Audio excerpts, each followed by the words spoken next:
میاں بیوی اپنے ہونے والے داماد کے بارے میں گفتگو کر رہے تھے۔ شوہر نے کہا لڑکا اچھا ہے، کھلتی رنگت، لمبا قد، فرما بردار اور کماؤ ہے۔ بیوی نے کہا لیکن اس میں ایک خرابی ہے، جب ہنستا ہے تو اس کے بڑے بڑے دانت باہر آ جاتے ہیں، اس کا چہرہ تب بہت برا لگنے لگتا ہے۔ شوہر نے کہا خواہ مخواہ پریشان ہوتی ہو، ہماری بیٹی کی اس سے شادی ہونے دو، پھر نہ کبھی اسے ہنسنے کا موقع ملے گا نہ اس کے دانت نظر آئیں گے۔ ایک ٹرک ڈرائیور سفر کی حالت میں تھا۔ راستے میں بھوک لگی تو سڑک کے کنارے ایک ہوٹل کے سامنے اپنا ٹرک کھڑا کیا اور چائے اور کچھ کھانے کی چیزوں کا آرڈر دے دیا۔ ویٹر اس کے سامنے چیزیں رکھ کر گیا تھا کہ 3 سائیکل سوار وہاں پہنچے۔ ایک نے آگے بڑھ کر اس کے سموسے کھا لیے، دوسرے نے بسکٹ اور تیسرے نے اس کی چائے پی لی۔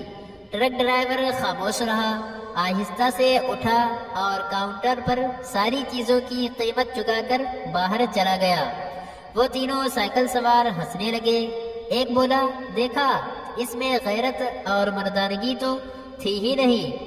کاؤنٹر پر کھڑے آدمی نے کہا سچ کہتے ہو، وہ بیوقوف بھی تھا، اسے ڈرائیونگ بھی صحیح نہیں آتی تھی، وہ تمہاری تینوں سائیکلوں کو کچلتا ہوا اپنا ٹرک لے کر بھاگ گیا ہے۔ ایک ڈاکٹر نے ایک کروڑ پتی مریض سے 50,000 روپے فیس طلب کی۔ دولت مند مریض نے کہا اس سے تو کار خریدی جا سکتی ہے۔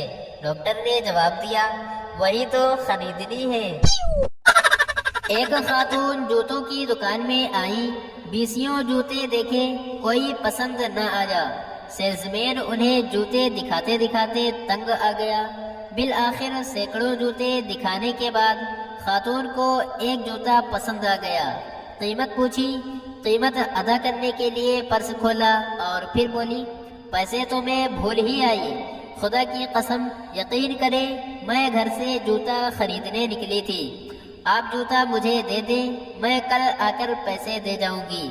سیلز مین نے جوتے کو ڈبے میں بند کر کے اسے پکڑاتے ہوئے کہا ہاں ہاں آپ جوتا لے جائیے، پیسے پہنچ جائیں گے۔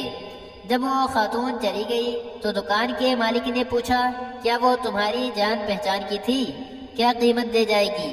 سیلز مین نے جواب دیا ہاں جناب، آپ بے فکر رہیں، میں نے دونوں جوتے دائیں پیر کے دیے ہیں۔